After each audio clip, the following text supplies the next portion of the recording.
নির্বাচনও হচ্ছে কার স্বার্থে, জানতে চাইলেন আমির খসরু। ডিসেম্বরে নির্বাচন চায় ইনসানিয়াত বিপ্লব বাংলাদেশ, এপ্রিলে নয়। গণঅভ্যুত্থানের শহীদ পরিবারগুলোর পাশে বিএনপি, বললেন আমিনুল হক। ঈদ শুভেচ্ছা বিনিময়, ডক্টর ইউনূস ও নরেন্দ্র মোদীর মধ্যে হৃদ্যতাপূর্ণ সংলাপ। এতক্ষণ শুনছিলেন সংবাদ শিরোনাম, এবারে বিস্তারিত। বিএনপি স্থায়ী কমিটির সদস্য আমির খসরু মাহমুদ চৌধুরী বলেছেন, কাদের জন্য নির্বাচন পিছিয়ে দেওয়া হচ্ছে, কাদের জন্য এ সুবিধা সৃষ্টি করা হচ্ছে, এতে লাভবান কারা হচ্ছে, তাহলে আগামী নির্বাচনে কি যারা আছে তারা প্রভাবিত করে তাদের দিকে নিয়ে যাবে বা তাদের মতো করে নির্বাচন করবে? প্রশ্নগুলো উঠে আসছে। রোববার দুপুরে আমির খসরু মাহমুদ চৌধুরী চট্টগ্রাম নগরে তার মেহেদীবাগের বাসভবনে সাংবাদিকদের এই কথাগুলো বলেন। ঈদ উপলক্ষে নেতাকর্মীদের সঙ্গে কুশল বিনিময় করার এক ফাঁকে সাংবাদিকদের সঙ্গেও কথা বলেন তিনি। বিএনপির নেতা বলেন, সিংহভাগ রাজনৈতিক দল ডিসেম্বরে নির্বাচন চেয়েছে। ঐক্যমত্যের বিষয়টিও একেবারে শেষ পর্যায়ে আছে। ইতোমধ্যে বিচার কার্য শুরু হয়েছে। বিচার নিজের গতিতে চলবে, কোনো সরকার বিচার চালাবে না। সুতরাং এসব সিদ্ধান্ত যখন পরিষ্কার, তখন হঠাৎ করে এপ্রিলে নির্বাচন নিয়ে যাওয়া হচ্ছে। কিন্তু নির্বাচন তারও আগে করা সম্ভব। সেপ্টেম্বর, অক্টোবর, নভেম্বর নির্বাচন করা সম্ভব। আমির খসরু মাহমুদ চৌধুরী বলেন, অনেক ভেবেচিন্তে সবাই মিলে ডিসেম্বরে নির্বাচনের বিষয়টি বলা হয়েছে। কেননা এরপর পবিত্র রমজান মাস শুরু হবে। রমজান মাসে নির্বাচনী কর্মকাণ্ড করার সুযোগ থাকে না। এরপর আবার পরীক্ষা, আবহাওয়া, কালবৈশাখী মিলিয়ে সম্ভব হবে না। ফলে এ সময়ে নির্বাচনী দিনক্ষণ ঠিক করার পেছনে কী কারণ, সেটা নিয়ে প্রশ্ন উঠেছে। এপ্রিলে নির্বাচন কাদের স্বার্থে, সে প্রশ্ন তুলে আমির খসরু মাহমুদ চৌধুরী বললেন, দেশে যখন একটা নির্বাচিত সরকার থাকে তখন একটা বিশেষ সময় নির্বাচন হয়, একটা সময়সীমার মধ্যে নির্বাচনের দিনক্ষণ ঘোষণা করা হয়। এখন নির্বাচিত সরকার নেই, সংসদ নেই, সেক্ষেত্রে আপনার এটা করতে হলে সবার ঐক্যমত্যে ও মতামতের ভিত্তিতে করতে হবে। মতামত সৃষ্টি হয়েছে ডিসেম্বরের পক্ষে, সুতরাং যে মতামত সৃষ্টি হয়েছে সেটির বাইরে গিয়ে এপ্রিলে নির্বাচন কেন, এটি এখন প্রশ্ন। এটি কাদের স্বার্থে, অন্য কোনো চিন্তা আছে কি না? প্রসঙ্গত, গত 6 জুন সন্ধ্যায় জাতির উদ্দেশ্যে ভাষণে অন্তর্বর্তী সরকারের প্রধান উপদেষ্টা ডক্টর ইউনূস জানিয়েছেন, আগামী বছর এপ্রিলের প্রথমার্ধে নির্বাচন হবে। তবে বিএনপি আগে থেকেই এবছর ডিসেম্বরের নির্বাচন আয়োজনের দাবি জানিয়ে আসছে। ইনসানিয়াত বিপ্লব বাংলাদেশের চেয়ারম্যান আল্লামা ইমাম হায়াত বলেছেন, আমরা এপ্রিলে নয় ডিসেম্বরের মধ্যেই সংসদ নির্বাচন চাই। রোববার চট্টগ্রামে ইনসানিয়াত বিপ্লব বাংলাদেশের উদ্যোগে ঈদ পরবর্তী মতবিনিময় ও মানবতার সমাবেশ অনুষ্ঠিত হয়েছে। সংগঠনটির চট্টগ্রাম জেলা কার্যালয়ে এই কর্মসূচি পালন করা হয়। সমাবেশে প্রধান অতিথির বক্তব্যে সংগঠনের চেয়ারম্যান আল্লামা ইমাম হায়াত বলেন, দেশে চলমান ভয়াবহ সংকটে বিক্ষুব্ধ ও মর্মাহত জনগণের প্রত্যাশা এখন একটি সুষ্ঠু ও নিরপেক্ষ নির্বাচন। এই নির্বাচনই আজ মজলুম জনতার হৃদয়ের আর্তনাদ।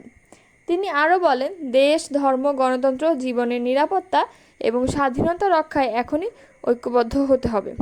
রাষ্ট্র ও জীবনের স্বাধীনতায় বিশ্বাসী সব মানুষকে মানবতার রাজনীতির ভিত্তিতে একত্রিত হওয়ার আহ্বান জানাচ্ছি। অনুষ্ঠানে সংগঠনের কেন্দ্রীয় ও জেলা পর্যায়ের নেতৃবৃন্দ উপস্থিত ছিলেন।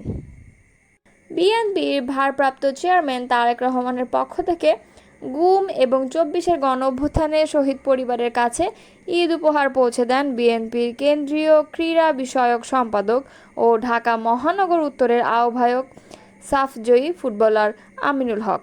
রোববার ঈদুল আজহার দ্বিতীয় দিনে রাজধানীর পল্লবীতে 24-এর ছাত্র জনতার গণঅভ্যুত্থানের নিহত ছাত্রদল নেতা রমজান মিয়া জীবন এবং 2022 সালের 7 ডিসেম্বর বিএনপির কেন্দ্রীয় কার্যালয়ের সামনে পতিত স্বৈরাচারের বিরুদ্ধে আন্দোলনে নিহত স্বেচ্ছাসেবক দলনেতা মকবুল হোসেনের বাসায় গিয়ে তাদের পরিবারের সঙ্গে কুশল বিনিময় করেন তিনি। এ সময় তিনি শহীদ পরিবারদের আর্থিক সহায়তাও প্রদান করেন।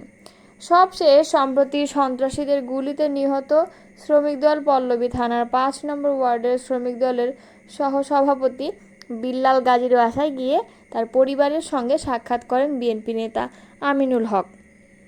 এ সময় সন্ত্রাসীদের গুলিতে নিহত হওয়া বিল্লালের মার কান্নায় এক আবেগঘন পরিবেশ সৃষ্টি হয়। বিএনপি নেতা আমিনুল হক নিহত বিল্লালের ছেলের লেখাপড়ার দায়িত্ব গ্রহণ করেন। আমিনুল হক বলেন, পতিত স্বৈরাচার কর্তৃক গুম, খুন এবং 24-এর গণঅভ্যুত্থানে নিহত হওয়া প্রত্যেকটি শহীদ পরিবারের পাশে রয়েছে বিএনপি। বিএনপি জনগণের ভোটে রাষ্ট্র ক্ষমতায় এলে সকল হত্যাকাণ্ডের বিচার করা হবে বলেও জানান তিনি। অন্তর্বর্তী সরকারের প্রধান উপদেষ্টা ডক্টর মোহাম্মদ ইউনূস ও ভারতের প্রধানমন্ত্রী নরেন্দ্র মোদী পবিত্র ঈদ উল আজহার শুভেচ্ছা বিনিময় করেছেন। রোববার প্রধান উপদেষ্টার ভেরিফাইড ফেসবুক পেজ থেকে শুভেচ্ছা বিনিময়ের চিঠিগুলো শেয়ার করা হয়েছে। 4 জুন পাঠানো শুভেচ্ছা বার্তায় নরেন্দ্র মোদী বলেন, এই পবিত্র উৎসব সমৃদ্ধ ও বৈচিত্র্যময় সাংস্কৃতিক ঐতিহ্যের একটি অবিচ্ছেদ্য অংশ এবং লাখো ইসলাম ধর্মাবলম্বী মানুষ এই উৎসব অত্যন্ত আনন্দ ও উৎসাহের সঙ্গে উদযাপন করেন। এটি আমাদের ত্যাগ, করুণা ও ভ্রাতৃত্বের চিরন্তন মূল্যবোধের কথা মনে করিয়ে দেয়, যা একটি শান্তিপূর্ণ ও অন্তর্ভুক্তিমূলক বিশ্ব গঠনে অপরিহার্য। শুভেচ্ছা বার্তায় ডক্টর মোহাম্মদ ইউনূসের সুস্বাস্থ্য ও সুস্থতাও কামনা করেন ভারতের প্রধানমন্ত্রী। ভারতীয় প্রধানমন্ত্রীর শুভেচ্ছা বার্তার উত্তরে শুক্রবার প্রফেসর ডক্টর মোহাম্মদ ইউনূস বলেন, পবিত্র ঈদ উল আজহার এই শুভ উপলক্ষে আপনার চিন্তাশীল বার্তা, আন্তরিক শুভেচ্ছা ও উষ্ণ অভিনন্দনের জন্য আমি গভীরভাবে কৃতজ্ঞ, যা আমাদের দুই দেশের মধ্যে পারস্পরিক মূল্যবোধকে প্রতিফলিত করে। আমি এই পবিত্র ঈদ উপলক্ষে আপনাকে এবং আপনার মাধ্যমে ভারতের জনগণকে আমার আন্তরিক শুভেচ্ছা জানাতে চাই। পবিত্র ঈদ উল আজহা এমন একটি উৎসবের সময় যা মুসলিম সম্প্রদায়কে উৎসব, ত্যাগ, উদারতা ও ঐক্যের চেতনায় একত্রিত করে এবং বিশ্বব্যাপী জনগণের বৃহত্তর কল্যাণের জন্য একসাথে কাজ করতে আমাদের সকলকে অনুপ্রাণিত করে। আমি বিশ্বাস করি যে পারস্পরিক শ্রদ্ধা ও সমঝোতার চেতনা আমাদের জনগণের কল্যাণের জন্য একসাথে কাজ করতে নির্দেশনা দেবে।